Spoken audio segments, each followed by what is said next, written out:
पितृदोष क्या है और इनके लक्षणों का कैसे पता लगता है सर? बार बार बिजनेस खोल रहा है, बंद हो रहा है, या पैसों से रिलेटेड बहुत प्रॉब्लम फेस कर रहा है, तो ये भी क्या एक पितृदोष है? और अगर ये है, क्या सॉल्यूशन है सर इसका? मैं कहूँगा यस 100% है। अब 100% क्यों मैंने कहा, सबकी अपनी अपनी रेमेडी हैं। अगर आप उनका सही सदुपयोग करेंगे तो आपको प्रभाव मिलेगा, कोई नहीं रोक सकता। मेरे पास ऐसे कई लोग हैं, मतलब जिनके पास बड़े बड़े एम्पायर थे तो जीरो हो गए थे, आज वो फिर हीरो है। वो जो कर रहा है वो उल्टा पड़ रहा है।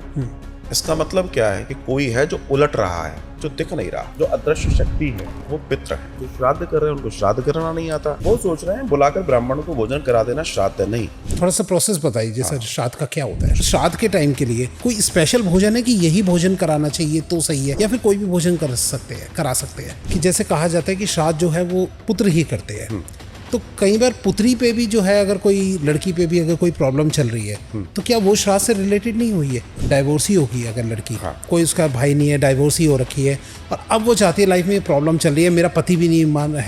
मेरे पास ऐसे केस हैं। एक अगर पुत्री है, उसकी शादी हो गई है, अब ना ससुराल की तरफ कोई है ना ही मायके की तरफ कोई है, क्या वो भी इस तरीके से श्राद्ध दोनों तरफ के लिए करा सकती है?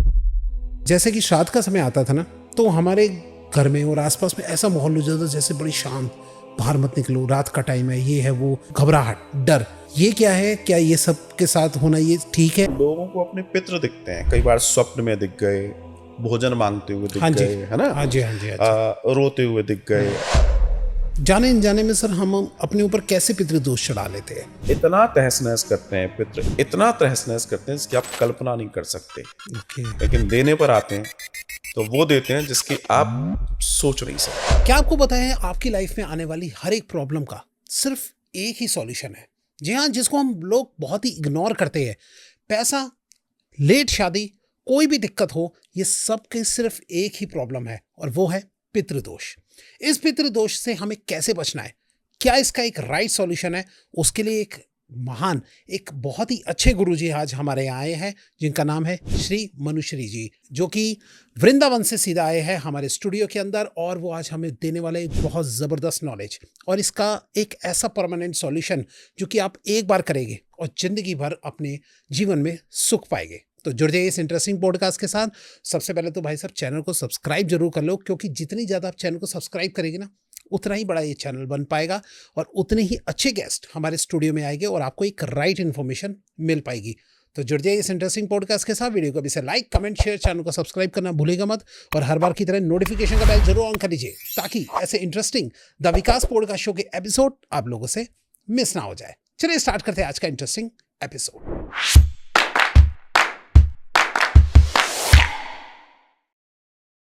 और आज बहुत ही स्पेशल, बहुत ही अच्छे एपिसोड के साथ हम स्टार्टिंग करने वाले और मिलाते हैं आज के हमारे स्पेशल गेस्ट से। नमस्कार सर। श्री राधे। राधे राधे सर, कैसे सर आप?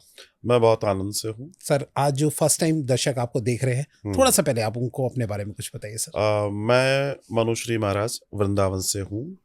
मूल रूप से कथा कहना मेरा कार्य है, सभी पुराणों की कथाएं मैं कहता हूँ, और जहाँ मोटिवेशनल स्पीकर के तौर पर मेरी ज़रूरत होती है तो मैं वहाँ भी पहुँचता हूँ। बेसिकली मेरा जो मूल कार्य है, हमारा आश्रम वृंदावन में है, वृद्ध माताओं का आश्रय तैयार कर रहे हैं हम। एक दिव्य गौशाला है जहाँ सेवा कर रहे हैं देसी गौवंश की, और निरंतर साधु संतों का भोजन प्रसादी का, नित्य का दर्शन हमारे यहाँ रहता है। बहुत सारे लोगों के सहयोग से कार्य बहुत अच्छे से चल रहा है। मेरा जो मूल मंत्र है वो ये है कि हमारा जो विज्ञान है, मतलब हमारा जो धर्म है सनातन, उसकी धर्म की, आध्यात्मिकता की और उसके विज्ञान की नॉलेज सबको हो जाए। राइट। इसी रूप में मैं हर कथा को कहता हूँ कि आप अपनी कथाओं को विज्ञान के रूप में भी जानिए, ताकि आपको उस पर गर्व हो सके। इसी में मैं कार्य कर रहा हूँ, निरंतर इस यात्रा पर निकला हूँ। क्या बात है सर। आज आपसे मिलके बहुत ही अच्छा लगा सर मुझे, और दर्शक भी आज बहुत ही खुश हो गए। जो हमने पीछे से भी जो बातचीत करी है, तो कुछ नॉलेज ही मिलेगा आप लोगों को जो आज का हमारा पॉडकास्ट है। सर, आज का बहुत ही इंपॉर्टेंट टॉपिक और बहुत ही गंभीर टॉपिक है पितृदोष के ऊपर। थोड़ा सा आप बताइए कि पितृदोष क्या है और इनके लक्षणों का कैसे पता लगता है सर? सबसे बड़ी बात यह है कि आज की तारीख में पितृदोष एक बहुत बड़ी समस्या है, और जिसे हम लोग पितृदोष कहते हैं, इसका जो वास्तविक नाम है वो प्रेत दोष है। प्रेत दोष। क्योंकि जो हमारे पितृ हैं, जिनको हम पितृ कहते हैं, बेसिकली वो जब तक वो प्रेत योनि में है तब तक वो दोष बनेगा, और जितने पुराने होंगे दोष उतना प्रगाढ़ होगा और बड़ी दुर्घटनाएं रहेंगी। तो बात यह आती है कि जब आप पितृदोष की बात करते हैं तो लोग कई बार, अच्छा, इस दोष को समझने वाले लोग कौन हैं? जिनको समस्या होती है तब वो सर्च करते हैं, और जब सारे जगह घूमने के बावजूद उनके सॉल्यूशंस क्लियर नहीं होते हैं, उनको उनकी समस्या समाप्त नहीं होती है, तब उनको कोई जब कहता है कि भाई आपको तो पितृदोष है, फिर वो 2-4 जगह जब आपकी कुंडली दिखाते हैं अपनी, तो उसमें खुल के आता है, क्योंकि कुंडली बोलती है कि आपका पितृदोष आ चुका है। राइट। तब जाकर फिर वो इस पर बिलीव करते हैं और इसके सॉल्यूशन को ढूंढते हैं, और ज़्यादातर लोग ढूंढते ढूंढते हमारे पास आते हैं, फिर उसके निर्णय दर्शन में हम जाते हैं। आपने एक बहुत अच्छी बात पूछी कि इसके लक्षण क्या है, क्योंकि जब तक किसी चीज़ के सिम्टम्स हमें नहीं मालूम होंगे, हम रेमेडी उसको नहीं दे सकते। हम डॉक्टर के यहाँ भी जाते हैं, वो सबसे पहले पूछता है हाँ भाई क्या हो रहा है, फिर वो बताता है, वो टेस्ट कराता है और सारी चीज़ें निकल के आती हैं। बात है कि जब भी आपको पितृदोष होगा, अब ये जो आपने प्रश्न किया इसका उत्तर बहुत महत्वपूर्ण है, बस लोग ये समझ लें तो उनको समझ में आ जाएगा कि उनकी बात हो रही है। मेरे पास कई बार लोग बोलते हैं आपका पॉडकास्ट देखा था, ऐसा लग रहा था आप हमारे बारे में बोल रहे हैं। अच्छा, तो अब हम वही बात करने जा रहे हैं। तो सबसे पहली चीज़ ये है, आपके जीवन में आपको लगता है कि सब कुछ होने के बावजूद भी मुझे जहाँ होना चाहिए मैं वहाँ नहीं हूँ। पहली बात। ओके। आपके पास बहुत सारी क्षमताएं हैं, आपके पास बहुत सारी योग्यताएं हैं, आपके पास बहुत सारा पैसा है, आपके पास बहुत सारी बैकअप्स हैं, उसके बावजूद भी आप घर बैठे हैं। आपकी एज हो गई है लेकिन विवाह नहीं हो रहे हैं, विवाह हो गए हैं तो संतान के लिए दिक्कत है, ये सब हो गया है तो आपस में जबरदस्त कलह है। ये एक बहुत बड़ा कारण है कि पितृदोष। दूसरा, अगर हम घरों की बात करें तो आज घरों में बहुत, देखिए ऐसा नहीं है कि मेरे यहाँ बीमारी है तो पड़ोसी के यहाँ तो नहीं है। पड़ोसी अच्छा जी रहा है, लेकिन मेरे यहाँ पता पड़ा हजारों लाखों रुपए आ रहे हैं और वो बीमारी में चले जा रहे हैं। तो प्रश्न ये कि क्यों चले जा रहे हैं? सही बात। इसका मतलब कोई कारण है। ये एक बड़ा कारण है पितृदोष का। आपके बड़े बड़े व्यापार धीमे धीमे नीचे आ रहे हैं, आपकी बड़ी बड़ी चीजें धीरे धीरे बौनी हो रही हैं, आप हर तरीके से अपने कार्यों को कर रहे हैं लेकिन सफलताएं आपको दूर दूर तक दिखाई नहीं देती हैं। आप सुबह से लेकर रात तक औरों से ज्यादा मेहनत करते हैं और ईमानदारी से करते हैं, उसके बावजूद भी आपके प्रमोशन नहीं है। आप सारे कार्य कर रहे हैं लेकिन उसके बावजूद भी आपकी ऊर्जा आपको थकाती है और आप निराशा का जीवन जी रहे हैं। जब भी आप अपने घर में हैं तो आपको ऐसा लगता है कि मुझ में चेतना ही नहीं है, लेकिन जैसे आप अपने घर के बाहर निकलते हैं आप अपने आप को बहुत अच्छा फील करते हैं, आपको लगता है अभी फ्री लग रहा है, और वापस जैसे ही घर के अंदर घुसने की स्थिति आती है, दूर से घर दिख रहा है और आप डल होने लगते हो, और अंदर जाते हैं तो एक गर्माहट सी रहती है। गर्माहट इन द सेंस कि फ्रेशनेस नहीं होती, वो प्रेतों का वास है वहाँ, इसलिए आप अंदर जाकर घर में खुश नहीं रहते हैं। आप घर में जाते ही बिल्कुल शिथिल हो जाते हो, आपके एक्साइटमेंट चले जाता है, आपकी ऊर्जा चली जाती है, और आप क्या कहते हैं, घर के बाहर निकलते से बहुत अच्छा लगता है, भले किसी और के घर में जा रहे हैं वहाँ भी अच्छा लग रहा है, लेकिन आपको आपके घर में अच्छा नहीं लग रहा। तो उसका भी एक बहुत बड़ा कारण है कि पितृदोष है। अगर आपके यहाँ कोई अकाल मृत्यु हुई है और उस अकाल मृत्यु का जो कारण होना चाहिए उन कारणों को आपने पूरा नहीं किया है, आपके यहाँ पितृदोष आएगा। आजकल एक नया रिवाज चल गया है कि कोई मर गया और उसको तीसरे चौथे दिन उसके सारे कर्मकांड कर दिए जाते हैं। ये घोर पितृदोष होता है, क्योंकि हमारे शास्त्रों में इसका कोई दर्शन नहीं है। 12वीं 13वीं जो होगी उसका विधान यही है, क्योंकि आत्मा का वास गरुड़ पुराण के हिसाब से 12 दिन तक आपके घर में रहता ही है। तो किसी की एक लाइफ साइकिल है, उसको आप ब्रेक कैसे कर सकते हैं, और करेंगे तो वो आपको ब्रेक करेगा। तो ये चौथा बोला जाता है सर, तो वो चौथा फिर कुछ नहीं होता? कुछ नहीं, ये तो लोगों का बनाया हुआ है। जिन लोगों ने कहा कि हमें पिताजी क्या मर गए, वो तो मर गए, अच्छी बात है, मरना ही तो था, हमारी दुकान क्यों बंद रहे। ये सारे वो लोग हैं असल में जिनके अंदर संवेदनाएं नहीं है। इसमें तो मैं कई बार कथा में ये कहता हूँ कि दोनों ही कारण हैं। जो चला गया उसने ऐसा जीवन में कोई बहुत बड़ा पुण्य नहीं किया कि उसके औलाद उसके लिए 13 दिन करें, और जो औलाद हैं उनके जीवन में इतना कोई ज्ञान नहीं है कि पिता जिसके वजह से तुम्हारा शरीर है, जिसके वजह से तुम पे सब कुछ है, तुम्हारे पास उसके लिए 13 दिन नहीं है। इस समाज का क्या होगा ये तो देखने की बात है। तो ऐसे बहुत सारे कारण हैं जिन्हें समझना है, जिन्हें जानना है।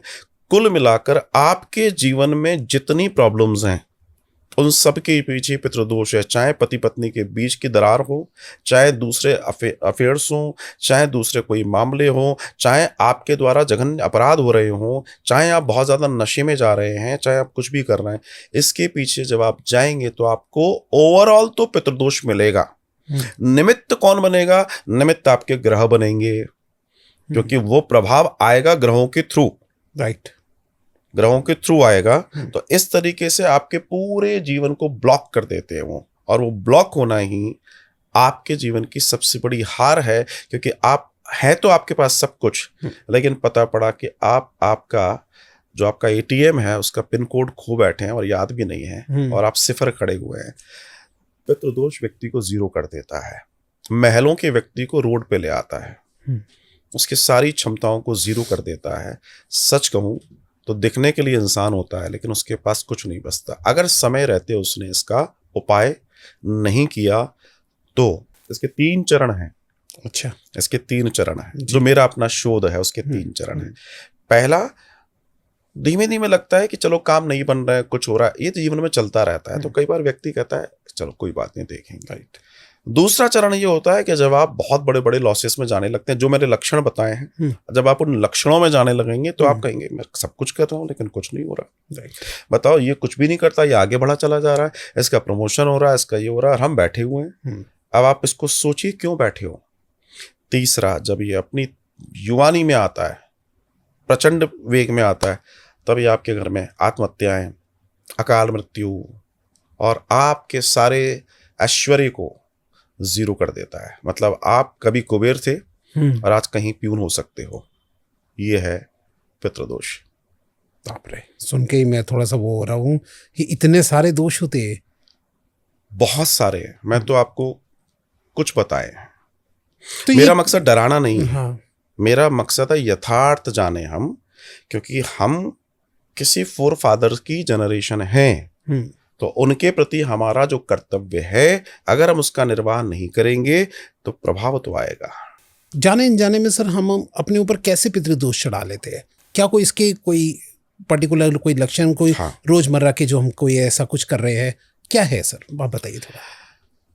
आपके प्रश्न को थोड़ा सा पीछे ले जाऊंगा।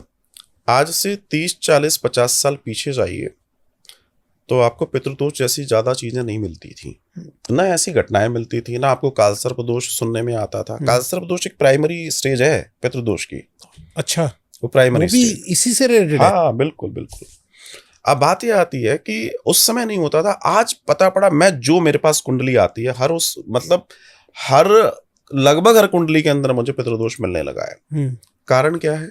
कारण समझिएगा कि पहले हम लोग ग्रामीण परिवेश में थे, अपने अपने नगरों में थे, मतलब जहां हमारे फोर फादर्स थे हम वहीं थे।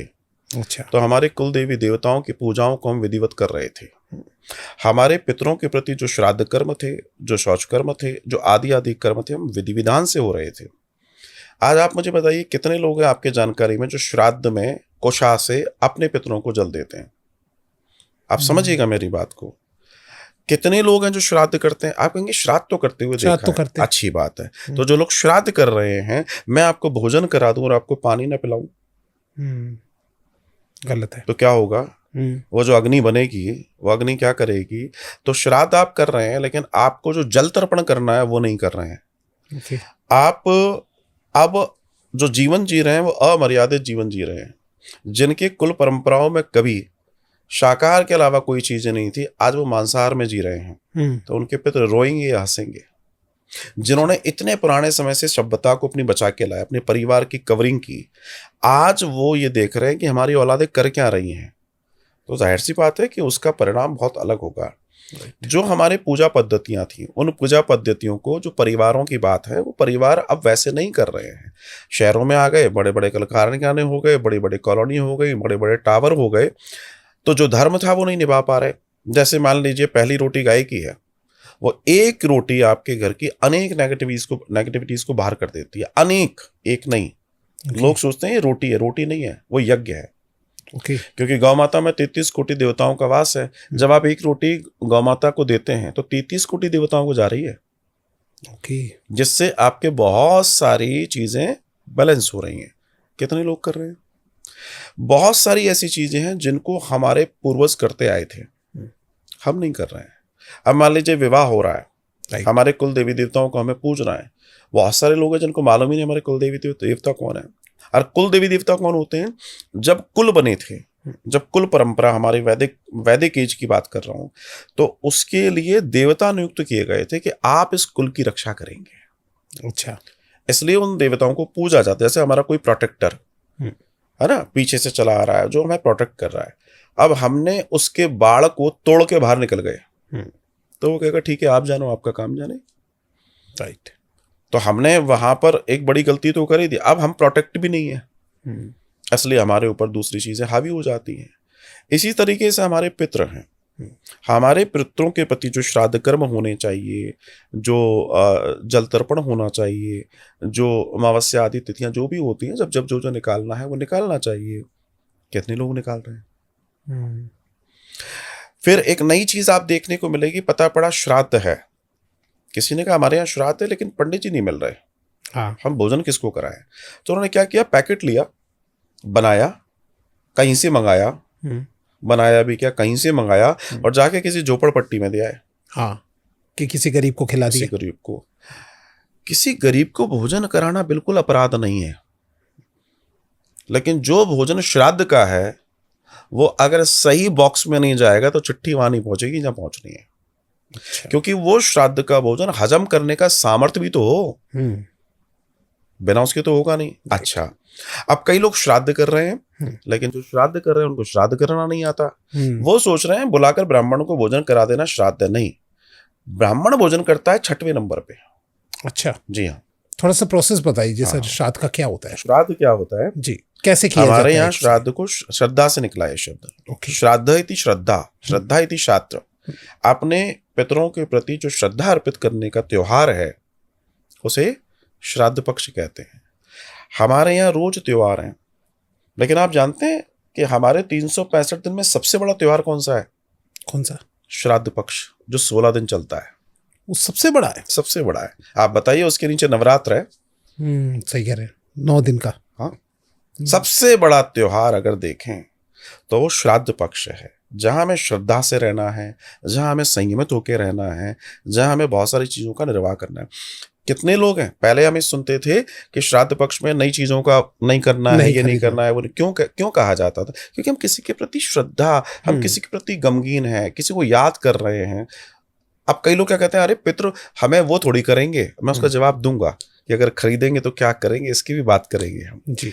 आप ने पूछा श्राद्ध, तो श्राद्ध में हमारे यहाँ पूर्णिमा से लेके अमावस्या तक ही लोग जो जीवन मरण का दर्शन है वो पूर्णिमा और अमावस्या का होता है। ओके। तो पूर्णिमा, प्रतिपदा, द्वितीय, तृतीय, चतुर्थी, पंचमी, षष्ठी, सप्तमी, अष्टमी, नवमी, 10वीं, 11वीं, 12वीं, 13वीं, 14वीं और 15वीं, मतलब अमावस्या। ओके। तो टोटल 15 ये और एक पूर्णिमा मिला के हो गए 16 दिन। 16 दिन में ही गमन है, 16 दिन में ही आगमन है। अच्छा, इसलिए श्राद्ध 16 दिन का होता है। तो अब बात यह आती है कि आपके यहाँ मान लीजिए श्राद्ध है, तो श्राद्ध की विधि क्या है? जब आप भोजन बनाएंगे तो भोजन जो प्रसादी बनेगी आपकी वो बहुत शुचिता से बननी चाहिए। अब इसके बाद सबसे पहला भोग लगता है अग्नि को। अच्छा, अग्नि को? अग्नि को तो जो पुराने लोग हैं आज भी वो देसी गौ माता के कंडे को लेंगे, उसको गैस पे गर्म करेंगे, चूल्हे पे गर्म करेंगे, उसको रखेंगे। तो जो भोजन बना उसकी थाली जो लगी है थोड़ा थोड़ा थोड़ा निकालेंगे, अग्नि पे रख के होम लगाएंगे, उसको जल देंगे। तो पहला भोग अग्नि लेता है, अग्नि से जाता है देवताओं को। देवताओं का भोजन अग्नि के द्वारा जाता है, इसलिए हमारे यहाँ अग्नि पूजनीय है। दूसरा गौ माता को, तीसरा पक्षियों को जाता है ना, हम लोग छोड़ने जाते हैं जी। चौथा चींटियों को, चींटियों बोलते हैं, हाँ पिपली बोलते हैं उसको, तो उसको कहीं छोड़ दिया जाता है। ओके। और पांचवा श्वान को, कुत्ते को भी जाता है, कुत्ते को भी जाता है। और उसके बाद किसी को जाएगा, जैसे कौवे को हमने दे दिया सबको, उसके बाद जो आने वाले हैं वे ब्राह्मण देवता हैं। ब्राह्मण देवता। पहले ये पूरी प्रोसेस होगी, इसके बाद जब ब्राह्मण खाएंगे और वो भी बहुत तृप्तता से पाएंगे। अच्छा, बहुत तृप्तता से उसकी एक विधि है कि उनको कैसे निमंत्रण करना है, उनको बुलाइए, आदर से बैठालिए और जिनके निमित्त आप कर रहे हैं उनका ध्यान कीजिए और फिर प्रेम से उनको पवाइए। पवाने के बाद जिस जगह बैठे हैं उसी जगह तिलक करना है। अच्छा, ब्राह्मण, साधु, संत, सन्यासियों को कभी भी किसी को भोजन करा रहे हैं, वैसे कभी भी किसी को करा रहे हैं, अपने मानदानों को भी करा रहे हैं, जिस जगह भोजन कराया उसी जगह तिलक कर देना चाहिए। क्योंकि उस वो जगह सिद्ध है, वहां वो तृप्त है, वहां वो आनंद में, अभी उसने प्रसादी ली है तो उसका चित्त बड़ा प्रसन्न है और वो आशीर्वाद आपके लिए और दिव्य होने वाला है। ओके। कई लोग क्या सोचते हैं, भोजन कर लिया, आइए बैठिए, फिर थोड़ी देर बाद जा रहे हैं, अब हम तिलक कर देते हैं। नॉर्मली ऐसा होता है, पर ये गलत है। अच्छा, तो श्राद्ध की ये प्रक्रिया है और साथ ही साथ जल तर्पण होना चाहिए, अच्छा, जो कुशा से होता है।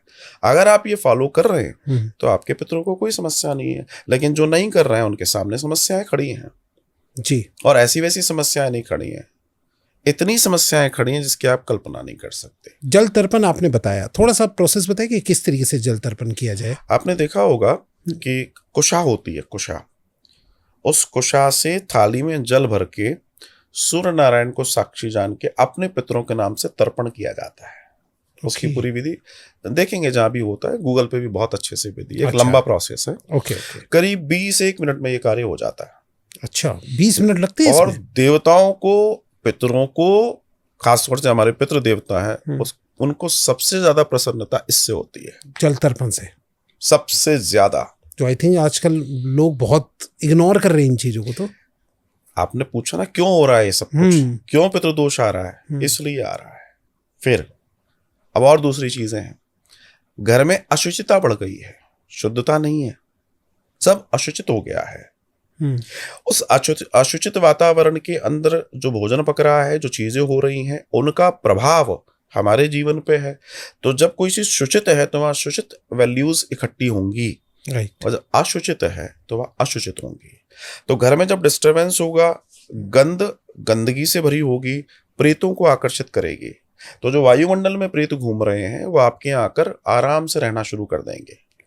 जिनके कमरे अस्त व्यस्त हैं, जो नीट एंड क्लीन नहीं रखते हैं, जिनके घर गंदे रहते हैं, जिनके वॉशरूम्स गंदे रहते हैं, जिनके डिंगी हाउसेस हैं, जिनके यहाँ जाले लग रहे हैं, जिनके यहाँ वेंटिलेशन नहीं है, जिनके यहाँ जूते चप्पल ऐसे पड़े रहते हैं, ऐसी बहुत सारी जो चीजें हैं जो अस्त व्यस्तता से जुड़ी हुई हैं। अच्छा। जो ड्रेसअप होकर नहीं रहते हैं, अच्छा, वो भी, यस, जो ड्रेसअप होकर नहीं रहते हैं, जो मलिनता से जीवन जी रहे हैं, जो आलस्यता से जीवन जी रहे हैं, जिनके घरों में भोजन बासा बहुत ज्यादा रखा रहता है, अच्छा, प्रेत फ्री में आएंगे, क्योंकि उनके लिए अनुकूल माहौल है। जो सराउंडिंग्स वायुमंडल में घूम रहे हैं, उन्होंने कहा ये तो हमारे जैसी चीजें हो रही है ना, वेलकम, वो आएंगे।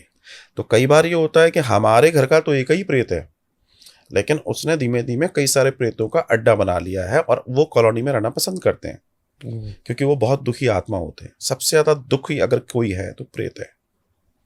अच्छा, तो ये समझना बहुत जरूरी है। बहुत ही आपने इंपॉर्टेंट बात बताई है ये, इस बारे में तो, और हर कोई नोटिस कर ले।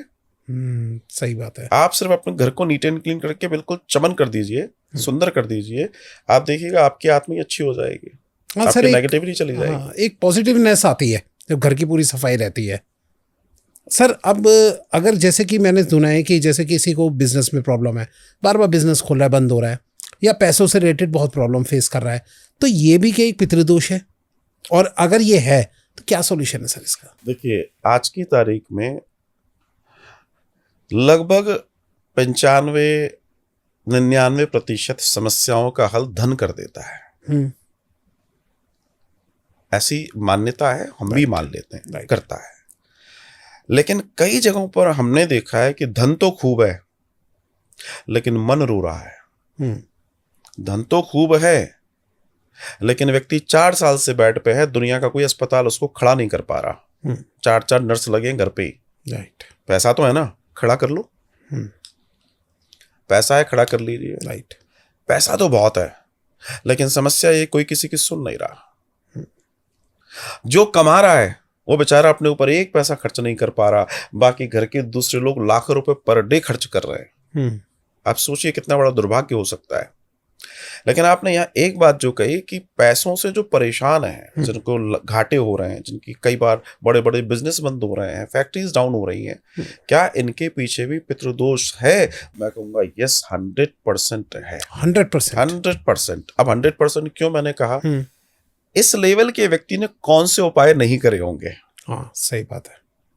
जो बार बार जिनका बिजनेस भाई सबसे पहले वो उनके पास क्या होगा, जो सलाह देंगे, नहीं तुम अपने बिजनेस को ऐसा कर लो, तुम अपने बिजनेस को ऐसा कर लो, ठीक है। उसके बाद क्या किया होगा उसने वास्तुशास्त्री को पकड़ा होगा, उसने कहा होगा टेबल यहाँ कर दो, यहाँ कर दो, ये कर दो। उस बेचारे ने वो भी किया होगा। ऐसा नहीं कि वास्तुशास्त्र गलत है, राइट, लेकिन आपका समय अगर गलत है तो कोई चीज सही काम नहीं करेगी।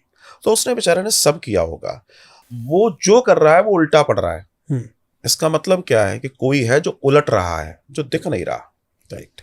जो अदृश्य शक्ति है वो पितृ है, क्योंकि उसने इस पूरी यात्रा में सिर्फ अपने लिए जीना अगर सीख लिया होगा तो उसके साथ ये हो रहा होगा। और पितृ रो रहे होंगे, तूने हमें मुक्त किया नहीं, हमारे लिए तूने श्रद्धा से कुछ किया नहीं, हमारे को गया जी में पिंडदान कराया नहीं, हमारे लिए तूने भागवत कथा सुनाई नहीं, तूने इतने बड़े बड़े यश कर लिए और हमको तू बेवकूफ समझ रहा है। हमारी यात्रा निवृत्ति का कार्य पुत्र है। पुत्र कौन है?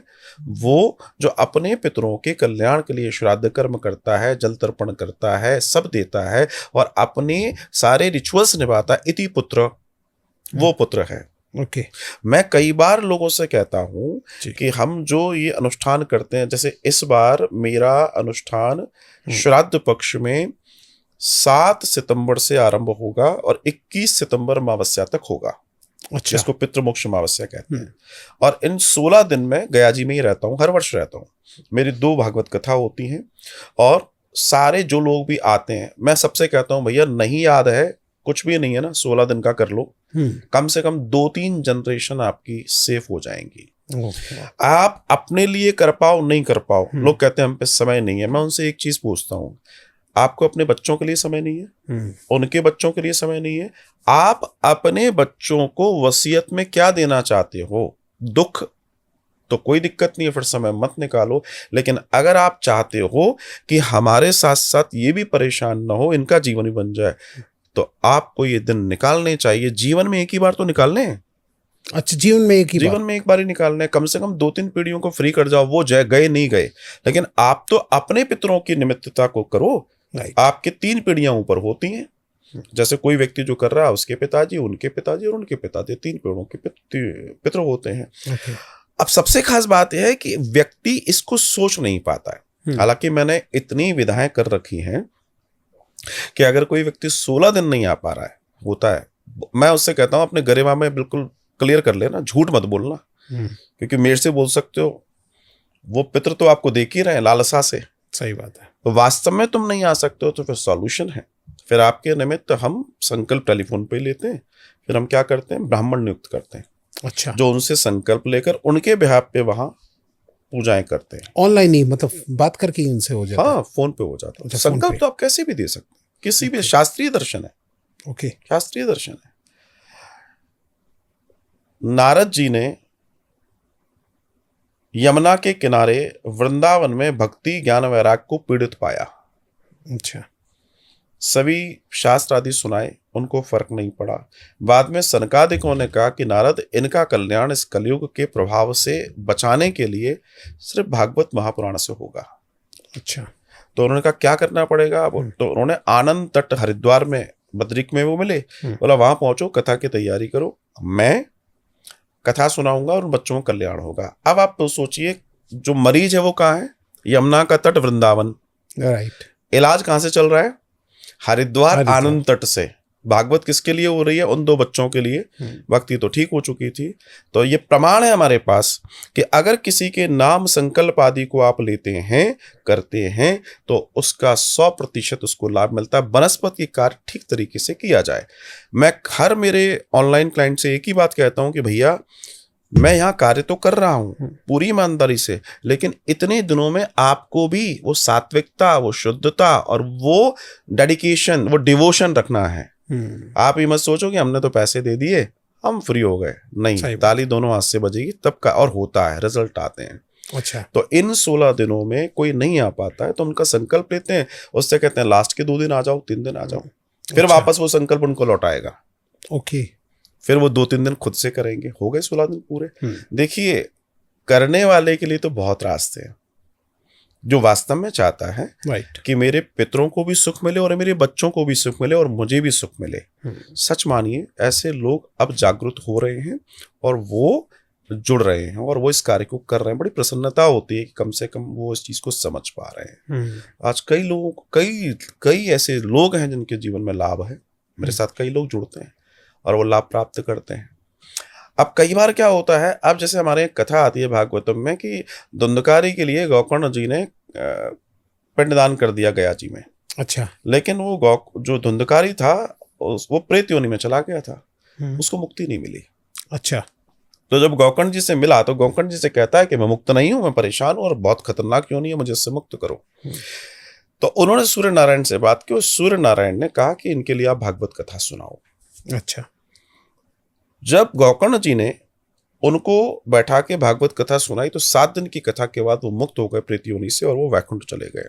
अच्छा। इसलिए मैं वहां कथा भी करता हूं ओके। कि किसी भी सूरत में जो व्यक्ति आया है, किसी भी रूप में उसको परिणाम मिलना ही चाहिए। अब ऐसे बहुत सारे लोग हैं जिनके पास उतने बड़े साधन नहीं है, तो हम उनके लिए भागवत का मूल पाठ करते हैं और मेरे पास ऐसे हजारों उदाहरण हैं, सिर्फ भागवत के मूल पाठ से उनका पितृदोष बिना आए सिर्फ फोन पे संकल्प से दूर हो चुका है। अच्छा। उनके लाइफ में बदलाव है। वो खुद फोन करके बता रहे हैं कि साहब कमाल हो गया। क्यों हो गया?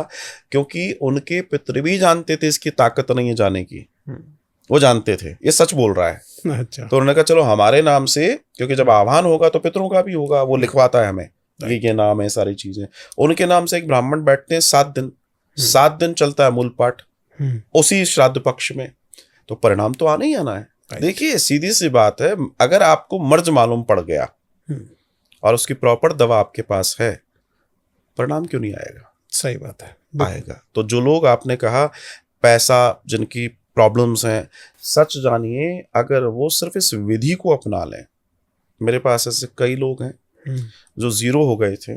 राइट। मतलब जिनके पास बड़े बड़े एम्पायर थे जो जीरो हो गए थे, आज वो फिर हीरो हैं।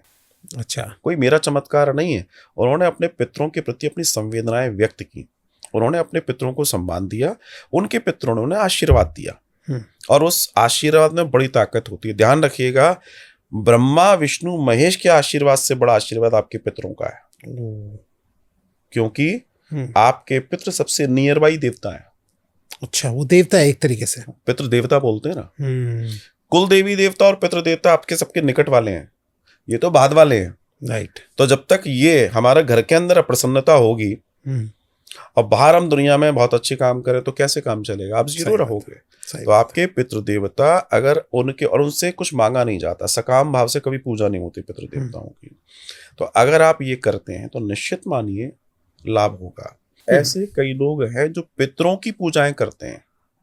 हाँ, जिन्होंने पितरों को स्थान दे रखा है, चबूतरे बना रखे, फोटो लगा रखी है घर पे, मतलब पितृ देवता के नाम से बहुत सारे पितरी बना रखी है, एक पत्थर है उसको पितृ के रूप में पूज रहे हैं, ऐसे बहुत सारे लोग हैं।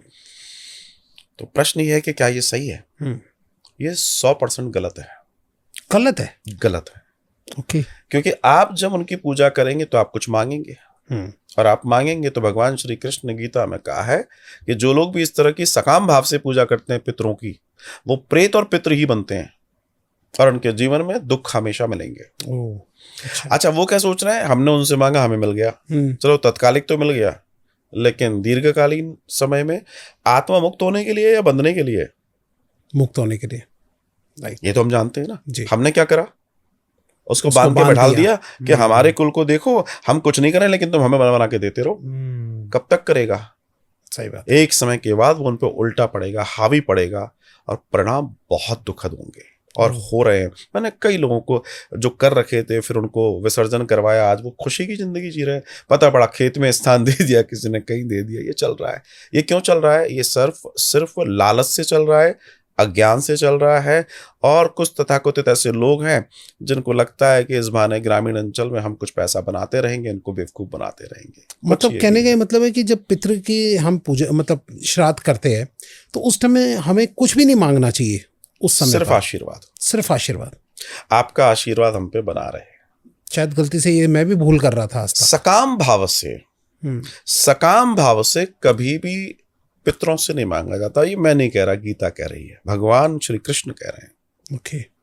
कभी नहीं मांगा जाता। आप उनकी सेवा कीजिए, आप उनके लिए जो कर सकते हैं कीजिए, है ना। लेकिन आपको स्पेशली अपने लिए कुछ नहीं मांगना कि मुझे ये चाहिए, मुझे बंगला चाहिए, मुझे ये चाहिए। उसके बहुत सारे कारण हैं, उसके लॉजिक समझिए जी। जो प्रेत योनि में है, जो पितृ योनि में और जो आपका है, उसकी संवेदनाएं आपके प्रति बहुत अच्छी होंगी जी। आपने थोड़ा सा उनके लिए अच्छा कर दिया तो वो कहेंगे ठीक है, इसको ये जरूरत है, दे दो। लेकिन वो कभी भी वो जरूरतें वो पूरी करते समय ये नहीं देखते कि इससे इसका भला होगा या बुरा होगा। बुरा भी हो सकता है उससे। 100% होता है। अब आप कहेंगे 100% में क्यों कह रहा हूं? हाँ। क्योंकि ज्यादातर बुरा ही होता है। क्योंकि देवता जब हम ईश्वर से कुछ मांगते हैं तो ईश्वर भी एकदम नहीं देता, लेकिन भूत से मांगिए आप तुरंत देगा। हाँ, ये मैंने सुना है। तुरंत देगा। आपने सुना होगा फला फला चबूतरा है, वहां एक भूत है, वहां एक सिगरेट जलाकर आते हैं, बीड़ी रख के आते हैं, काम हो जाता है। समझिएगा मेरी बात को, मैं उदाहरण जो दे रहा हूं मगर प्रैक्टिकल उदाहरण है। क्यों हो रहा है? सोचिए, जो एक आत्मा सिर्फ इतने से पदार्थ के ऊपर, वो भी उसके वश में है, तभी तो वो उसकी डिमांड है, वो उसके बस में। और तुमने उनसे कहा कि साहब मुझे साइकिल दिलवा दो, मोटरसाइकिल दिलवा दो, पता पड़ा आप उससे गए, एक्सीडेंट हो गया। लेकिन ईश्वर का आपको कब देगा? ईश्वर तब देगा जब आप लायक होंगे। तब तक ईश्वर नहीं देगा। या आप उस लायक जब तक होते नहीं है तब तक वो वेट करवाएगा, आपको मजबूत बनाएगा, फिर वो देगा। ईश्वर में और भूतों में, प्रेतों में यह अंतर है। इसलिए ईश्वर श्रेष्ठ है। इसलिए ईश्वर श्रेष्ठ है। आज से ही मुझे भी अपने पितृ से मांगना बंद करना पड़ेगा। मैं कई बार से मांगता था। आशीर्वाद मांगिए। आशीर्वाद बड़ा बली होता है। राइट, बहुत बली होता है, तो इसे समझना बहुत जरूरी है। अच्छा, एक ना मेरे दिमाग में ये बात जब आ रही है तो एक थोड़ी सी थिंकिंग आ रही है। मे भी हो सकता है कि ये मैं व्यूअर से भी रिलेट कर रहा हूँ कि जैसे कि श्राद्ध का समय आता था ना, तो हमारे घर में और आसपास में ऐसा माहौल हो जाता था जैसे बड़ी शांत, बाहर मत निकलो, रात का टाइम है, ये है वो, श्राद्ध का टाइम चल रहा है, ये मत करो, घबराहट, डर। ये क्या है? क्या ये सब के साथ होना ये ठीक है, गलत है, क्या है ये सब? जो हमारे ये आप प्राचीन समय, पुराने समय की बात कर रहे हैं। आज भी करता हूँ, अभी भी मैं आज भी जिन लोगों के या जो लोग कुटुंब प्रणाली में चल रहे हैं वो आज भी इस चीज को, बाकी आजकल जो निकल गए वो तो कहते हैं जी हम नहीं मानते। अब देखिए, श्राद्ध पक्ष, जैसे मैं ये जो अनुष्ठान करता हूँ, तर्पण कराता हूँ, पिंडदान कराता हूँ, मेरी पूरी व्यवस्था होती है। मेरा खुद का पूरा होटल बुक करता हूँ, सभी लोग जो भी आते हैं एयर कंडीशन रूम मिलते हैं, पूजन सामग्री सब मैं खुद अरेंज कराता हूँ। वो तो बस आए और पीस होकर पूजा करें और कथा सुने। मैं पूरी व्यवस्था एक लग्जरी लेवल पे करके चलता हूँ।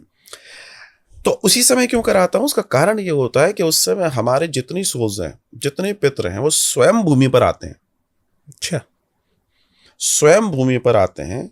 इसलिए आप अब इस बार अभी नहीं किया हो तो आप करना। ये जब श्राद्ध पक्ष आएगा तो श्राद्ध पक्ष 21 तारीख को विश्राम हो जाएगा, 22 तारीख से नवरात्रि लग जाएगी। राइट, ठीक है। आप 21 तारीख तक देखना, माहौल गर्म रहेगा, गर्मी रहेगी प्रकृति में। अच्छा, और 22 तारीख से आप देखना ऐसे मौसम मीठा होना शुरू हो जाएगा, क्योंकि गर्मी छटेगी, मौसम अनुकूल होगा, आपको अच्छा लगेगा, एकदम चेंज मिलेगा। और 21 तारीख तक देखना आपको पूरी प्रकृति गर्म मिलेगी आपको भारत में। क्यों? इस कमरे के अंदर हम लोग बैठे हैं, अभी 2-3 लोग बैठे हैं, एयर कंडीशन अच्छा काम कर रहा है। अभी 25 लोग बैठा दीजिए, काम करना बंद हो जाएगा। क्यों? क्योंकि उनकी एनर्जी काम कर रही है। तो जो इतने लोग आए हैं उनकी पूरी ऊर्जा वायुमंडल में होती है।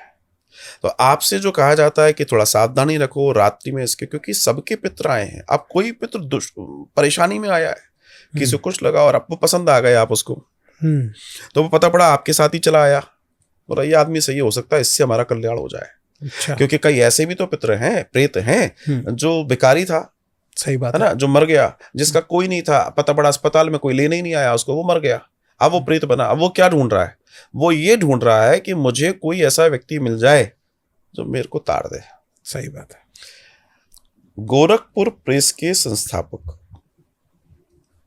पूज्य हनुमान प्रसाद जी पोद्दार का नाम आपने सुना होगा। उन्होंने गोरखपुर प्रेस की स्थापना की और आज दुनिया तक उन्होंने जो साहित्य पहुंचाया है, बहुत बड़े संत की बात है, इतना बड़ा कार्य उन्होंने जगत में कर दिया। वे नाम जप करते थे, भगवान का नाम निरंतर लेते थे। ये कथा मैं कई बार कह चुका हूँ, बच्चों की प्रश्न निकला है तो आपके व्यूअर्स को भी सिर्फ इस एक संवाद से बहुत सारी चीजें समझ में आने वाली हैं। हनुमान प्रसाद जी लिखते हैं कि मेरी उम्र युवानी की ही थी और मैं भगवान का भजन कर रहा था, नाम जप करते हुए मुंबई में समुद्र के किनारे आराम से बैठा था। भीड़ भाड़ थी नहीं, बड़े आराम से बैठा था। लिखा हुआ है उनके उसमें। अच्छा। तो मेरी दृष्टि मेरे सामने पड़ी, एक व्यक्ति आकर खड़ा हो गया। अच्छी खासी उसकी बहुत हाइट थी, तो मैंने एक दो बार देखा, क्योंकि इतनी लंबी हाइट होती नहीं है अक्सर। 7-1 फुट का वो दिखाई दे रहा था। अच्छा। तो उन्होंने ऐसे ही देखा। हनुमान प्रसाद पूज्यार जी अपना नाम जप में लग गए। एक दिन बीत गया, दूसरे दिन फिर ऐसा ही हुआ। वो व्यक्ति सामने आके फिर खड़ा हो गया। हनुमान प्रसाद जी ने और देखा, वो व्यक्ति उन्हीं को देख रहा है। अच्छा, पितरों की एक आदत होती है, प्रेतों की एक आदत होती है कि प्रेत को जब तक आप नहीं छेड़ेंगे वो आपका कुछ नहीं करेगा। ओके। अगर वो सामने खड़ा है, आपने कोई एक्शन किया तो वो रिएक्शन करेगा, अदरवाइज नहीं करेगा। किस तरीके का एक्शन? कोई भी करोगे आप। अच्छा। आप उससे पूछना शुरू करोगे तो वो हावी होना शुरू हो जाएगा, या जो भी कुछ होगा। लेकिन अगर वो सामने हो, आप चुपचाप निकल जाइए, वो आपको कुछ नहीं छेड़ेगा। ओके। आपके सामने भी आ जाए फिर ऐसे निकल जाओ। आप कहेंगे मैं ऐसी बातें कर रहा हूँ जैसे रोज होती है, लेकिन प्रैक्टिकल बात है। अच्छा। होता है। ओके। तो होता ही है कि वो सामने आकर खड़ा हो गया। ये तीसरे दिन की घटना जब हुई तो हनुमान प्रसाद जी पूछते हैं, आप कौन है? बस इतना ही तो पूछना था। तो व्यक्ति मुस्कुराया और हनुमान प्रसाद जी को प्रणाम करता है। कहता है मैं अपना परिचय दूं, लेकिन आप मेरा पूरा परिचय सुन पाएंगे? अच्छा। इतना बड़ा भजन करने वाला व्यक्ति, इतना तप था उनका, भगवान से साक्षात्कार जिसका हुआ हो, लेकिन इस बार प्रेत से साक्षात्कार है। अब जब ये सब पूरी घटना हुई तो उसने कहा कि मैं एक प्रेत हूं। हनुमान प्रसाद जी लिखते हैं कि मेरे रोंगटे खड़े हो गए थे। वजन है, ठीक है, लेकिन एकदम सामने कोई ऐसी स्थिति आ जाए। राइट। मैं एक प्रेत हूं और मुझे आपकी मदद की जरूरत है। और वो व्यक्ति हिंदू नहीं था, वो यहूदी था। वो प्रेत यहूदी था। उसने अपना परिचय दिया है, वाकायदा लिखा हुआ है। तो अब हनुमान प्रसाद जी पूछते हैं कि साहब वो सब ठीक है, लेकिन मैं आपका परिचय आपने तो दे दिया, सब ठीक है, लेकिन मैं आपको कैसे जानूं? तो उसने हनुमान प्रसाद जी से संबंधित जो मरे हुए लोग थे उन सब के बारे में बताया। वो भी प्रेत योनि में पड़े हुए हैं, कई सारे आपके जानकार हैं। अच्छा। शरीर से खून निकल रहा है, कभी बहुत बुरी स्थिति होती है प्रेत की। हनुमान प्रसाद जी पड़े उसमें पड़ गए, क्या किया जाए? बोलते भाई क्या चाहते हो उससे? बोला मैं इस प्रेत योनि से मुक्त होना चाहता हूं, और आपकी ललाट पे मुझे जो तेज दिख रहा है, मैं इसलिए आकर्षित होकर आपके पास आया हूं, और आप मुझे इस प्रेत योनि से निकाल दीजिए। हनुमान प्रसाद जी कहते हैं कि मैं क्या करूं? बोला वही जो आपके यहाँ होता है वही कीजिए। आप ये मत सोचिए मैं कौन हूं, कहां से हूं। अच्छा। जो आपके यहाँ होता है मुक्ति का साधन वही है, और कहीं नहीं है। भाई हमारे यहाँ मुक्ति की बात है। राइट। जहां कब्रें हैं वहां रेस्ट इन पीस की बात है, रिप की बात है। राइट। आपने देखा होगा आजकल चूंकि अंग्रेजी बोलना और अंग्रेजी समझना दोनों में अंतर है, तो बहुत सारे लोग कोई खत्म हो जाता है तो कई बार पे देखे उन्हें RIP लिख देते हैं। हाँ जी। दुख होता है देख के। अच्छा। इन बेवकूफों को ये नहीं मालूम कि RIP का मतलब क्या है। रिप का मतलब होता है रेस्ट इन पीस, कब्र में पड़े रहो आराम से। अच्छा। और अपने यहाँ क्या है, मुक्ति की बात है, इसलिए ओम शांति की बात है कि मुक्त हो जाओ। दोनों में अंतर है। शांति मतलब आत्मा की शांति, अब कोई आवागमन नहीं, हम ये प्रार्थना करते हैं। क्योंकि रेस्ट इन पीस क्यों बोला जाता है? कि वहां उनकी किताबें कह रही हैं एक दिन तुम वापस जिंदा होगे, कब्रों से उठोगे। राइट। दोनों में अंतर है ना। सही बात है। तो यहाँ इस चीज को समझना है। बोला नहीं नहीं मुझे तो मुक्त चाहिए, वो कहता है। तो ठीक है, मैं आपके लिए फिर वो सारा कुछ करता हूँ। तो हनुमान प्रसाद पूज्यार जी ने उसके नाम से नाम जप कराया, गया जी में उसके नाम से पिंडदान कराया, और गया जी में ही उसके नाम से मूल पाठ कराया श्रीमद् भागवतम का। अच्छा। पर उन्होंने कहा था देखो भैया मैं करा तो दूंगा, लेकिन तुम्हें मुझे ये बताना पड़ेगा कि मैंने जो कराया उसका प्रभाव तुम्हारे लिए आया या नहीं आया। ओके। उन्होंने योग्य व्यक्ति ढूंढा, उससे मूल पाठ कराया ब्राह्मण से, 7 दिन पूरा मूल पाठ चला। उसके बाद उसका हवन आदि इत्यादि हुआ। वो प्रेत वापस उन्हें मिला वहां जो समय उन्होंने निर्धारित किया था। अच्छा। और आकर बोलता है, रो रहा है कि आपने मेरा जीवन सुधार दिया, अब मैं मुक्त हो रहा हूं और मैं सदा सदा के लिए इस प्रेत योनि से मुक्त होकर जा रहा हूं, बहुत बहुत धन्यवाद। ओह, क्या बात है। ये प्रामाणिक बात बता रहा हूं मैं आपसे। मेरे साथ भी ऐसी कई घटनाएं हुई हैं, लेकिन वो घटना छपी नहीं है, इसलिए वो अलग बात है। तो मेरी पर्सनल मैंने देखी है कि कैसे मुक्त होते हैं, कैसे उड़ के चले जाते हैं। अच्छा, देखा आपने? कथा सुनने के बाद ओके। हमने मुक्त होते देखा है, रोते हुए देखा उन लोगों को। हमें खुशी होती है कि चलो हमारे जीवन में सौभाग्य है कि किसी का भला हो रहा है। तो मेरा तात्पर्य यह है कि ये सारी घटनाएं होती हैं बनस्पत की, इनको सही रूप से करा और समझा जाए होता है। सर, ये कब से स्टार्ट हो रहा है आप जो अब करवाने वाले हैं? ये 7 जुलाई से? ये 7 सितंबर से। श्राद्ध पक्ष सीधी सी बात सीधा श्राद्ध पक्ष। मैं ये सारा अनुष्ठान करता हूँ 7 सितंबर से। ठीक है। इस बार 21 तक है।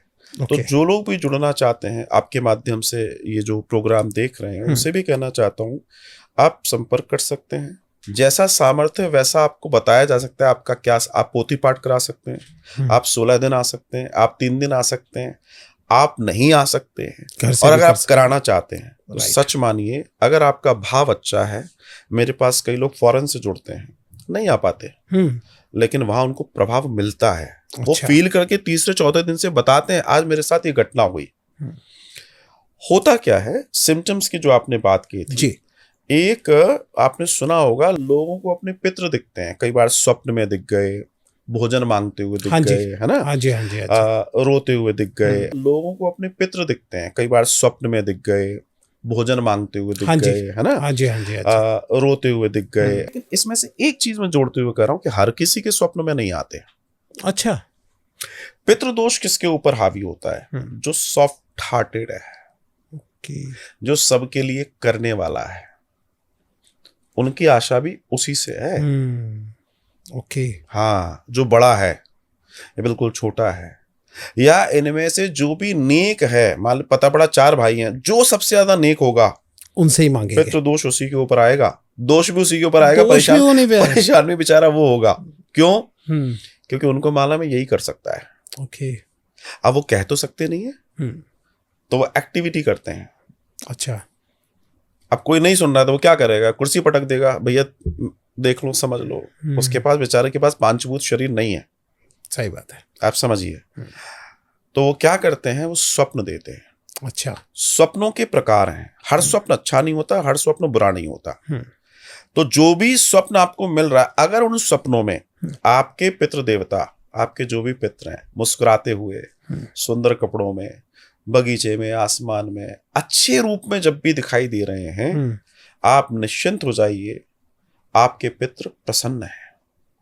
लेकिन अगर आपके पितृ देवता रोटी मांगते हुए, भोजन मांगते हुए, बेटा अचार दे दे, ऐसे इस टाइप से गंदे कपड़ों में हैं, खून से लथपथ हैं, बीमार हैं, रो रहे हैं, चिंगाड़ रहे हैं, भयानक शक्ल में दिखाई दे रहे हैं, आप समझ लीजिए आपको उनके लिए कुछ करना है, अदरवाइज समस्या बढ़ने वाली है। पितृ कई बार स्वयं बताते हैं कि हम परेशान हैं, भाई हमारे लिए करो। राइट। वो स्वयं कह रहे हैं, क्योंकि अब वो नहीं सहन कर पा रहे, क्योंकि प्रेत योनि, मैंने कहा, बहुत दर्दनाक मामला है। तो वो स्वयं आकर बताते हैं। ऐसे लोगों को चाहिए तत्काल प्रभाव से उनके निराकरण के लिए सारे कार्य करें। सबसे पहली चीज, कुछ नहीं कर सकते, मूल पाठ करवाइए।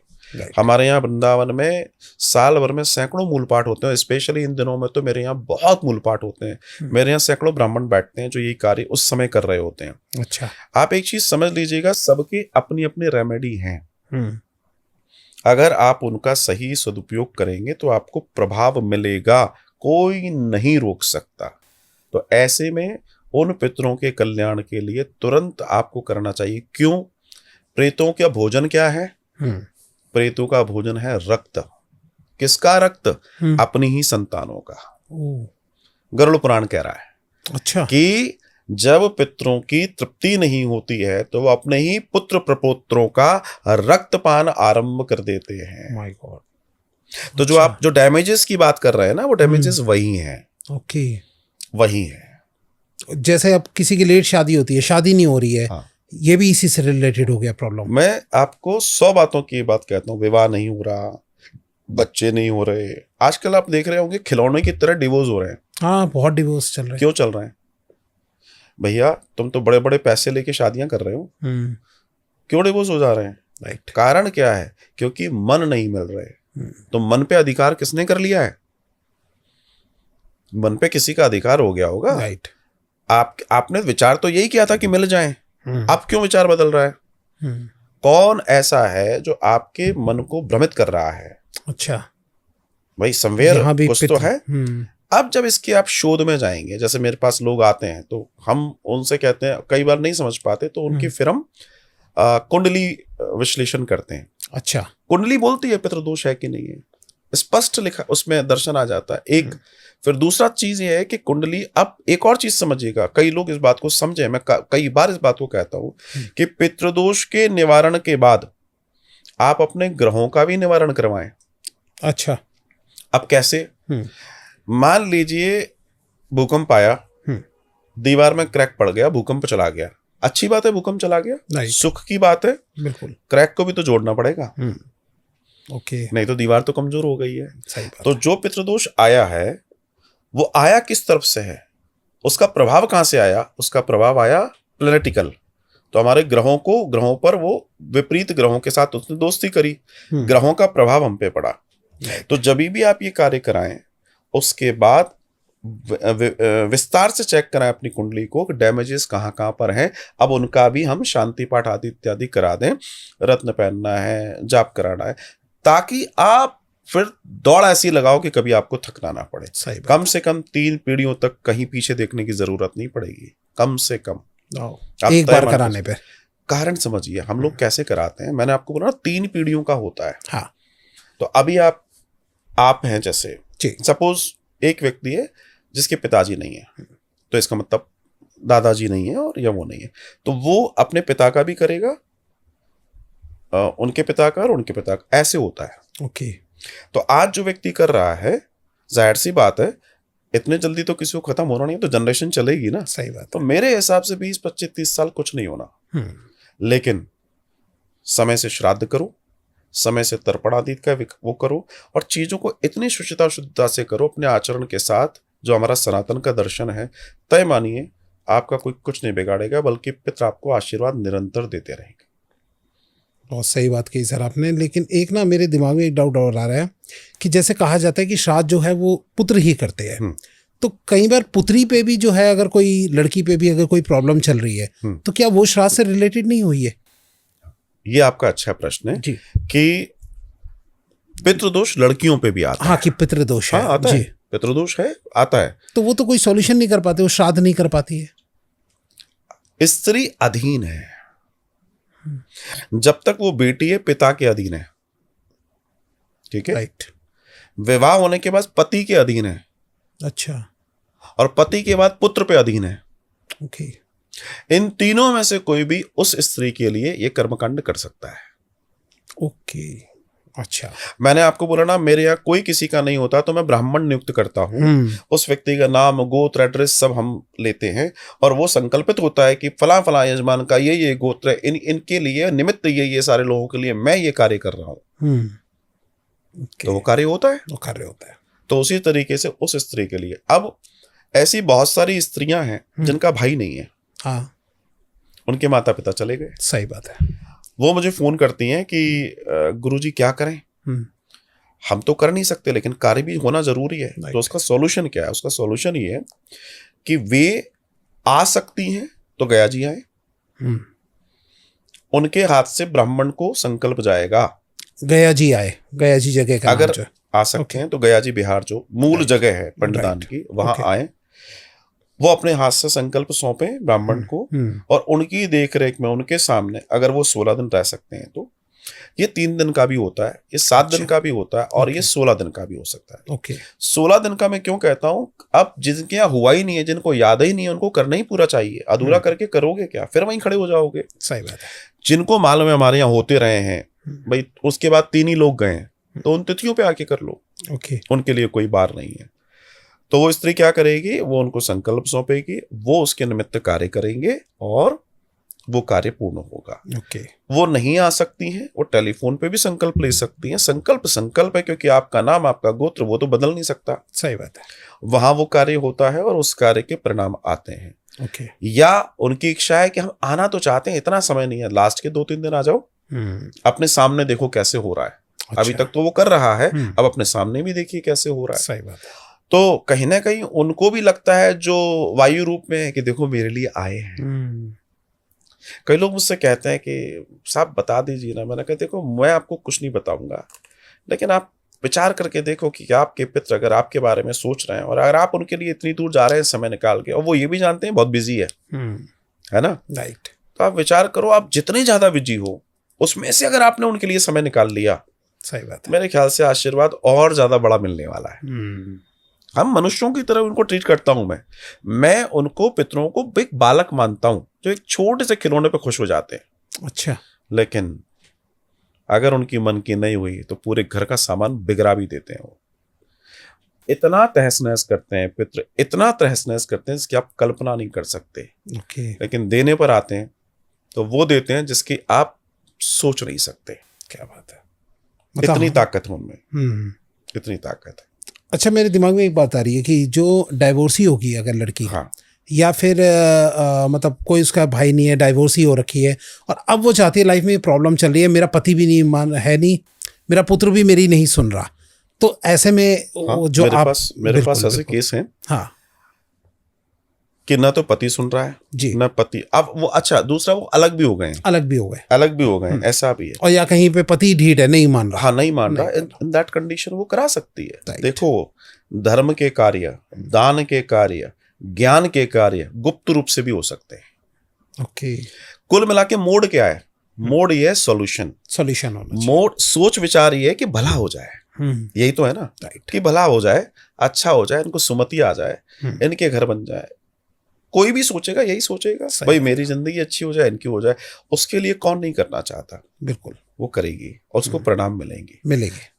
उसके बिहाफ पे ब्राह्मण नियुक्त होके कार्य होता है। हम हर बार कराते हैं, क्योंकि ऐसा तो नहीं है हर व्यक्ति आ जाए। सही बात है। बाहर वाले बेचारे बिल्कुल नहीं आ पाते, जो अब्रॉड वाले हैं। मेरे पास अगर 50 कर्मकांड हो तो उसमें से 1 या 2 आ पाते हैं। ओके। क्योंकि सबके अपने अपने भाव हैं। लेकिन मैं एक बात आपके प्रोग्राम्स के माध्यम से जरूर कहना चाहूंगा, आप अपने पितृदोष की मुक्ति के लिए पितरों के निमित्त भागवत मूल पाठ रखवाएं, या आप 16 दिवसीय अनुष्ठान करें, या आप वहां 2 दिन के लिए, 3 दिन के लिए आए, या जो भी आपका सामर्थ्य वैसे कर रहे हैं। जो भी करें भाव से करें, पूरी शिद्दत से करें, पूरे समर्पण से करें। तय मान के चलिए, आपके पितर आपके दुश्मन नहीं है, दुश्मनी पैदा की है हमने। उनके प्रति जो कार्य थे उनको ढंग से नहीं किया, तो उनका हक है कि ये मेरी जनरेशन है, इनको मैंने मकान दिया, इनको मैंने शरीर दिया, इनको मैंने अपनी आत्मा दी। क्योंकि पिता, पुत्र जो है पिता की आत्मा है। ठीक है, मैंने इसको सब दिया, इसने मेरे लिए इतना भी नहीं किया। मैं भटक रहा हूं, मुझे खाने को नहीं है, मैं मवाद और जो है रक्त पीकर अपना समय गुजार रहा हूं, तुम ऐश कर रहे हो। हम सामान्य दृष्टि से सोचें। राइट। हमारा पड़ोसी, आज एक नया पड़ोसी आया है, उसने आपसे इंट्रोडक्शन किया, रोज आप निकलते हुए वो मिल रहे हैं, और कैसे हैं, क्या है, हालचाल पूछ रहे हैं, झूठे झूठे प्रेम जता रहे हैं। क्यों? क्योंकि पड़ोसी है, जिससे हमारा कोई लेना देना नहीं है। लेकिन क्यों? क्योंकि पड़ोसी है, जिसने हमें जीवन दिया। सही बात, जिसने हमें सब कुछ दिया। आज हम अगर स्मार्ट दिख रहे हैं तो हमारे पिताजी के वजह से दिख रहे हैं, फोर फादर की वजह से। हमारा ब्रेन अच्छा है तो उनके वजह से है, हमारे नैनक्श अच्छे तो उनके वजह से हैं। आज हमारा जीन्स, हमारी सोच, हमारा विचार, हमारी ऊर्जा बहुत अच्छा काम कर रही है, किसकी वजह से कर रही है? उनके। वो ना होते तो हम होते क्या? नहीं। तो क्या हम उनको थैंक यू नहीं बोल सकते? क्या उनके लिए नहीं कर सकते? हम इतने जज्बाती कैसे हो सकते हैं, या इतने स्वार्थी कैसे हो सकते हैं? मनुष्य बस इतना भर सोच ले कि जिसके वजह से हम हैं उनके प्रति हमारी संवेदनाएं बनी रहनी चाहिए। और 16 दिन का ये उत्सव, अगर हमने ये 16, अच्छा, इस दुनिया में कौन सा ऐसा पंथ है जो अपने पितरों को नहीं पूजता? चाहे वो मुस्लिम्स हों, यहूदी हों, क्रिश्चियंस हों, बौद्ध हों, दुनिया की और परंपरा में चले जाओ, वो भी साल में कहीं ना कहीं एक समय ऐसा आता है जब वो अपने पितरों के निमित्त त्योहार। अमेरिका में हॉलो बनता है ना, हाँ, हैलोवीन। क्या है वो? अच्छा अच्छा वो अपने अच्छा। पितरों के लिए तो करते हैं, अपने पूर्वजों की याद में हॉलोवीन चलता है उनका। अच्छा। कहीं चले जाइए आप, लेकिन हमारे यहाँ का सिस्टम क्या है, क्योंकि हमारे यहाँ मुक्ति की बात है, राइट। तो हमारे पितृ जो जो घूम रहे हैं, विचरण कर रहे हैं, कहते हैं पितृ ज्यादा समय अगर पुराने हो जाएं तो वो पहले सीधे लटके होते हैं, फिर वो उल्टे होना शुरू हो जाते हैं, और जो जैसे जैसे उल्टे होना शुरू होते हैं आपका जीवन भी वो उल्टा उलटना शुरू कर देते हैं। देवी भागवत ने इसका बहुत बड़ा प्रमाण दिया हुआ है। कहने का मेरा तात्पर्य है, मनुष्य को ये समझना चाहिए कि भैया जिनके वजह से हम हैं उनके प्रति हमारी जिम्मेदारी जब तक हम हैं तो मिट नहीं सकती। सर, एक चलते चलते मेरा एक आखिरी प्रश्न जो मेरे दिमाग में आ रहा है, एक अगर पुत्री है, उसकी शादी हो गई है, अब ना ससुराल की तरफ कोई है ना ही मायके की तरफ कोई है, क्या वो भी इस तरीके से शादी दोनों तरफ के लिए करा सकती है? बिल्कुल करा सकती है, दोनों तरफ के लिए? बिल्कुल करा सकती है। आप एक चीज समझिए, अब आपके प्रश्न से एक प्रश्न और निकलता है, वो जो आप नहीं बोलेंगे मैं बोलूंगा, क्योंकि आपके लिए वो सब्जेक्ट नहीं है। कोई व्यक्ति इस दुनिया में किसी का भी श्राद्ध करा सकता है। अच्छा, जी हाँ, कोई भी किसी के लिए? बिल्कुल, शास्त्र कहता है एक अनजान व्यक्ति का भी पिंडदान श्राद्ध आप करा सकते हैं, उसकी मुक्ति के लिए। ओके। उसकी मुक्ति के लिए। एक रोड चलते व्यक्ति खत्म हो गया जिसको कोई नहीं जानता, उसकी लाश को ले जाकर आप सारे कार्य करा सकते हैं, उसका पूरा कर्मकांड करा सकते हैं, और इसके लिए हमारे शास्त्रों में करोड़ों गुना पुण्य की चर्चा है। अच्छा। तो अभी तो मैं जो आपको उदाहरण दे रहा हूं वो तो ये जिसको हम नहीं जानते। आप एक बताइए, कोई व्यक्ति भटक रहा है, कोई व्यक्ति प्यासा है, कोई व्यक्ति भूखा है, कोई व्यक्ति रो रहा है, उसको सुख देने में कौन सा पाप लगेगा? सही बात है, और पुण्य ही मिलेगा। वो पुण्य ही लगेगा ना। तो कोई बिटिया, कोई स्त्री, कोई भी है जिसका कोई नहीं है लेकिन वो चाहती है कि मैं अपना जीवन तो जो मेरा है, लेकिन उन सबको अभी जैसे मारे गए इतने सारे लोग, हाँ, इसको बोलते हैं अकाल मृत्यु। सही बात है। और ये सबसे खतरनाक होती है। जो अहमदाबाद का प्लेन क्रैश हुआ था, या जो हमारे पहलगांव में हमारे भाई पहलगांव में अटैक, ये अकाल मृत्यु है। ये अकाल मृत्यु है जी। इनके रिचुअल्स जो हमारे कर्मकांड बहुत विधि विधान से होने चाहिए। अच्छा। क्योंकि इनकी डिजायर्स अधूरी रह गई। एक बूढ़ा व्यक्ति क्या कहता है, अब हमारा सब हो गया, भगवान उठा ले, मतलब सब कर लिया, मतलब वो शांत है। शांत है। लेकिन वो जवान व्यक्ति का थोड़ी है, वो तो अभी दुनिया जीना चाहता था। सही बात है, राइट। अभी तो उसके पास बहुत सारे विचार थे ना। बिल्कुल। तो क्या घटना घटी? घटना ये घटी कि उस व्यक्ति के जो डिजायर्स हैं, वो डिजायर्स के लिए वो भटकेगा तब तक जब तक कि उसका वो टाइम है, जब तक उसको रिलीज नहीं किया जाएगा। और अगर ऐसे व्यक्ति कल को जब रीबॉर्न होते हैं तो आत्मा उसी तरह के व्यवहार के साथ आगे बढ़ती है। क्योंकि आत्मा का सिद्धांत है, आत्मा अपने लिए शरीरों का चुनाव स्वयं करती है। अच्छा। जी हाँ। जिस प्रवृत्ति की आत्मा होगी, जिस स्थिति की आत्मा होगी, वो वैसी प्रवृत्ति और स्थिति के घर को चुनेगी, स्त्री और पुरुष को चुनेगी, वैसे गर्भ को चुनेगी, और वैसे निर्धारण में आगे बढ़ जाएगी। ये आत्मा का सिद्धांत कहता है। तो इस पूरी दर्शन में एक चीज बहुत समझने वाली है, बहुत जानने वाली है। हर व्यक्ति को चाहिए अपने पितरों को नमन करें, उनके प्रति जो श्राद्ध कर्म है करना चाहिए, उनके प्रति जो जो कार्य है करना चाहिए। और योग्यता, अगर आपके पास कोई ब्राह्मण देवता, जैसे श्राद्ध में कई बार आजकल ये होता नहीं मिलते। हाँ, और दूसरा एक कारण है, कई ब्राह्मण अब श्राद्ध खाते नहीं है। हाँ, सही बात है। अब वो खाते भी नहीं, क्योंकि कितना खाएंगे, एक ये है। कारण है, और दूसरा नहीं खा रहे। ऐसी कंडीशन में भोजन तो ब्राह्मण को ही कराना है, तो कैसे कराएंगे? अपने घर में भोजन बनाइए, भोजन बनाने के बाद जो पंचदेव ये वाला कार्य कीजिए, पांचों बलियां जो देनी जी जी, इसको बलि बोलते हैं। अच्छा, बलि बोलते हैं। पहले अग्नि को, फिर इनको, और उसके बाद ब्राह्मण का जो थाली है, उसका जो भोजन है, वो आप किसी मंदिर में, किसी जगह, हमेशा दान ऊपर जाता है। अच्छा, मदद नीचे जाती है। जो हम शुरू में कह रहे थे कि पैकेट लिया किसी गरीब बस्ती में दे दिया, नहीं, वो श्राद्ध नहीं है। अच्छा, दान हमेशा श्रेष्ठ को जाएगा, ऊपर की ओर जाएगा। मदद आप कितनी करोड़ों के नीचे कर दो, लेकिन पूजा के 100 रुपए निकले, उसका दान तो ऊपर की तरफ जाएगा। लाखों रुपए नीचे बांट देना, कोई इशू नहीं है। सही बात है, राइट। तो हमारे यहाँ तो हमने ये कर रखा है कि अगर दुनिया भर में किसी को कोई समस्या है, तो मेरे यहाँ तो उस समय सैकड़ों ब्राह्मण युवक होते हैं।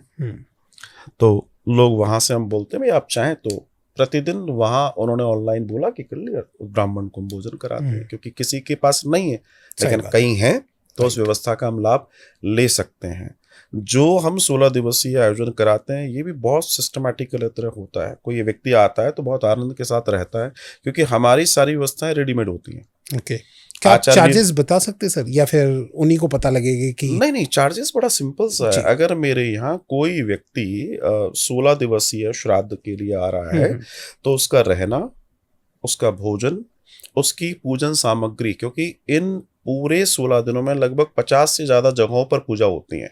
गया 50 से ज्यादा अलग अलग स्थान बने हुए हैं। ओके। और कई पिंड रोज बनते हैं। पूजा सामग्री, तो पूजा सामग्री, वहां के आचार्य, वहां जो भागवत कथा होगी उसका श्रवण, पूरा आनंद, और वहां भी जो रोज आएंगे जाएंगे उसके लिए भी वाहन, ये सारी चीजें जो हमारी होती हैं, इसमें एक व्यक्ति का 16 दिन का खर्चा 1 लाख रुपए होता है। ओके। अगर इंडिविजुअली कराने जाएगा ना तो इससे 3 गुना होगा। सही बात है, राइट। और इनके साथ जो भी एक और एक्स्ट्रा व्यक्ति आ रहा है या 2 जो भी आ रहा है, उनका 31,000 रुपीज है। अच्छा, उनका 31। ओके। क्योंकि मैंने पूजा तो सब इसमें जोड़ दी ना। अब तो सिर्फ लॉजिंग बोर्डिंग है। सही बात है, राइट। भाई किसी के साथ 1 आ रहा है, किसी के साथ 2 आ रहे हैं, तो लॉजिंग बोर्डिंग, क्योंकि वो स्थान बहुत महंगा है और उन दोनों स्पेशली बहुत महंगा है। 15 दिन का मामला है। सही बात है। वहाँ हर चीज बहुत महंगी होती है। Okay. तो हमारे साथ जितने भी लोग जुड़ते हैं वो 2 महीने, अब जैसे भी आपका पॉडकास्ट जाएगा, कॉल्स करेंगे तो तुरंत जुड़ते जाएंगे, क्योंकि मुझे वहाँ रूम अरेंज करने हैं। राइट, सही बात है। जो रूम आज मुझे मान लीजिए 2,000 का मिल जाएगा, अगर उस समय मैं लेने जाऊंगा जिस जगह जो मैं रूम लेता हूँ वो 5,000 का मिलेगा। सही बात है, बिल्कुल। अगर आप अर्जेंटली में करेंगे तो फिर होगा। वो जो लोग उस समय जाते हैं, लोग कहते हैं इतना महंगा कैसे, आप आओ और देखो। सही बात है। हम क्या कर रहे हैं, हमारे हाथ में तो नहीं है। तो वो चीजें रहती है। तो एक ये होता है, आप कोई पोथी पाठ कराना चाहता है, मेरे यहाँ 2 तरीके के पोथी पाठ होते हैं। फिर मैं कहता हूँ अपना सामर्थ्य आप खुद देखिए। सही बात है। आपका अगर बहुत ज्यादा सामर्थ्य नहीं है तो सामूहिक पोथी पाठ होता है एक, मेरा संकल्प फिर भी होगा। अच्छा। एक ब्राह्मण देवता एक पोथी पर उन लोगों के संकल्प लेते हैं, वो सामूहिक होता है। ओके। जिसकी जो नौछावर राशि होती है 11,000 रुपए। ये तो ठीक है, बहुत नॉर्मल। और जो इंडिविजुअल करा रहा है, अगर मैं एक पर मान लीजिए 5 मैंने दिए तो एक तरह से देखा जाए, लेकिन जो इंडिविजुअल करा रहा है उसकी राशि 21,000 रुपए। अच्छा। अगर देखा जाए तो इस कंपैरेटिवली ये अलग है। हाँ। और उसमें सिर्फ वो ब्राह्मण 7 दिन उन्हीं के लिए मूल पाठ बांचेगा, भागवत उन्हीं के लिए पूजा करेगा। हमारे यहाँ कलश स्थापित होता है, जिस पर जो आप नाम होंगे आपके, उसकी पट्टिका लगती है बाकायदा। आपका गोत्र पूरा वीडियो आप सब देख सकते हैं। जो लाइव चलती है मेरी कथा तो उसमें सब दिखता है। राइट, सब दिखता है। आप थोड़े से मुझे क्लिप्स दे दीजिएगा, मैं जरूर यहाँ पे लगा दूंगा दर्शक ताकि देख ले। हाँ, वो मैं आपको दूंगा। तो उससे क्या है, लोगों का भला होता। सच मानिए, आज लोग लाखों रुपए खर्च करके भी वो नहीं पा रहे। सिर्फ अपने पितरों को तर्पण कर दें, अर्पण कर दें, मेरा दावा है उनके जीवन में बदलाव आ जाएगा। और ये सत्य जानिए, आज का सत्य यही है। कितना ही आप भटक लीजिए, आज का परम सत्य यही है। लोग इसे जाने, लोग इसे समझें। हमारी जो ड्यूटीज है। और फिर अंत में एक बात कहूंगा, भगवान राम गए थे ना, ईश्वर को क्या जरूरत पड़ी अपने पिता का पिंडदान तर्पण करने की, क्योंकि उन्होंने भी मनुष्य अवतार लिया था। इसका मतलब जो मनुष्य का धर्म है वो निभाने के लिए मर्यादा पुरुष कह रहा है, मैंने भी तो किया है भाई, तुम कौन। सही बात है। फिर वो ये भी कह रहा है कि मेरे यहाँ तो सरयू जी बहती हैं, बीच में गंगा जी भी पड़ती हैं, मैं क्यों गया वहां तक, क्योंकि वो स्थान चयनित है। ओके। वो वहीं होता है और कहीं नहीं होता है। Okay. लोग कहते हैं हमने यहाँ कराया वहां कराया फिर भी परेशान है, इसलिए क्योंकि सही जगह अभी तक कराया नहीं। बिल्कुल सही बात है। तो हम वहाँ सुबह के सत्र में 5 से 6 घंटे ये पूजा होती है। ये लोग सुबह निकल जाते हैं 5 to 6 आवर्स लगता है। Okay. सुबह 6 बजे, अगर सुबह 6 बजे निकलते हैं तो 6 घंटे, और अगर 7 साढ़े 7 में निकलेंगे तो 8 से 9 घंटे, क्योंकि तब तक फिर जाम हो जाता है, रश लग जाता है, रश हो जाता है। हम सुबह जल्दी निकालते हैं, आते हैं, अपना नाश्ता करके जाएंगे, आके भोजन प्रसादी पाके आराम करेंगे। 4 बजे से हमारी कथा होती है। Okay. टेलीविजन पे भी लाइव रहती है। उस कथा को श्रवण वो भी करेंगे, उनके पितृजन जो आह्वान जिनका हुआ वो भी कर रहे हैं जी। और रात को मैं 1 घंटा गरुड़ पुराण सुनाता हूँ। अच्छा। तो मेरा ये पैकेज है, अगर आज की भाषा में कहूँ, सही बात है, ये इतना पूरा डिजाइंड है कि मैं इतनी घेराबंदी कर देता हूँ कि पितृ कहीं से भी निकल ना पाए। वही देखिए, कोई व्यक्ति आ रहा है, उनको ये मालूम है कि श्री मनुश्री महाराज जी के सानिध्य में हम जा रहे हैं। एक तो वो फ्री है, वही जानता है हमारी कोई ठगा ठगी नहीं होगी, कुछ नहीं होगा, वो फ्री है। और जो लोग जानते हैं वो जानते हैं कि जो कपल में आते हैं मोस्टली, तो जी। 1,31,000 रुपये उनको बहुत अच्छे से मालूम है, एक बहुत स्टैंडर्ड वैल्यू का अमाउंट है, क्योंकि उनको मालूम है, उनके पड़ोसी ने बताया कि बहुत पैसा लग जाता है। सही बात है। और मैं उनको सारी चीजें व्यवस्थित करके दे रहा हूँ। तो सही ऐसी बात है। स्थिति में लोग जुड़ते हैं, लोगों का भला होता है। मुझे खुशी ये होती है, मुझसे लोग कहते जाते हैं इतने में आपने करा कैसे दिया। ऐसे लोग भी मुझे मिलते हैं, अच्छा, जो लोग सही बहुत बात है। प्रैक्टिकल है, जो लोग बहुत प्रैक्टिकल हैं, राइट। समाज में जो व्यापार को समझते हैं, उस चीजों को समझते हैं, राइट। जो व्यापारिक वर्ग है स्पेशली, जी। साहब इसमें कैसे हो गया। मैंने कहा मैं उसके लिए नहीं कर रहा कि मैं कोई इसमें महल बनाऊंगा, मेरा सिर्फ एक तात्पर्य है, अगर आपका भला हो गया तो आप अच्छे हो गए, तो आप दान पुण्य करोगे, आप गौ सेवा करोगे, सही बात। आप सनातन से जुड़े रहोगे, है ना, आप तीर्थों की सेवा करोगे। मैं ये चाहता हूँ। राइट। आप खुश हैं तो दुनिया खुश है, आपके बच्चे खुश हैं, आप याद करो कि हाँ भाई किसी के साथ गए, आनंद हो गया। पूरा दर्शन ये है। सर सबसे बड़ी बात है कि जो आज की डेट में इन सब प्रॉब्लमों से इतनी जूझ रहा है, इतनी प्रॉब्लम फेस कर रहा है, तो 1,31,000 तो उसके लिए कुछ भी नहीं होता, उसको निकलना हो इस प्रॉब्लम से। तो देखिए बात वही है, अगर आप उसको इमरजेंसी समझें। इमरजेंसी। मैंने तो बात 11,000 की भी की है, 11,000 की भी करी है, मैं तो 21,000 की भी की है। अगर नहीं है तो वास्तव में नहीं है तो मैं तो कहता हूँ वास्तव में नहीं है ना, आपके पितृ यहाँ आपकी मानेंगे, उनकी उनकी उनकी गरज है मानना, क्योंकि उनको मालूम है इस बेचारे के पास नहीं है। लेकिन अगर है तो तुम उनको तो नहीं बना सकते। सही बात है। आज के युवाओं से मैं कहना चाहता हूं कि जो युवाओं की वास्तविक परेशानियां हैं, आज जो उनके जीवन में इतने हर्डल्स हैं, उसके पीछे का रीजन भी यही है। तो वो सबसे पहले अपनी कुंडली विश्लेषण करवाएं कि मेरी कुंडली की स्थिति क्या है, क्या वास्तव में कहीं मेरे को तो पितृदोष नहीं है, उसको तो बेचारे कोई बहुत लंबी यात्रा करनी है। सही बात है। परिवार चलाना है, बच्चे चलाना है, और अगर आज उसका मार्ग सही हो गया तो वो दौड़ेगा ना। सही बात है, बिल्कुल। अपने धर्म को भी मानेगा अच्छे से, नहीं मेरे धर्म में शक्ति है। सही बात है। चीजें सब बढ़िया होंगी, तो इससे हमारे सनातन का भी विकास होगा। और सर चलते चलते एक छोटी सी बात पूछना चाहूँगा कि जो श्राद्ध के टाइम के लिए क्या कोई स्पेशल भोजन है कि यही भोजन कराना चाहिए तो सही है, या फिर कोई भी भोजन करा सकते हैं? भोजन हमेशा पक्का भोजन कराया जाता है। अच्छा। पहली चीज ध्यान रखना, पक्का भोजन। अच्छा। जैसे पूड़ी तला हुआ भोजन हो गया, इसको बोलते हैं पक्का भोजन। रोटी कच्चा भोजन होता है। रोटी कच्चा भोजन? रोटी को कच्चा भोजन बोला जाता है। ठीक है। तो हमेशा श्राद्ध में इन चीजों का ध्यान रखा जाता है। श्राद्ध पक्ष में जो चीजें होती हैं उनमें बहुत सारी चीजें ऐसी जो निषेध हैं। अच्छा। कई सारी चीजें निषेध होती हैं जिनका उपयोग नहीं होता है।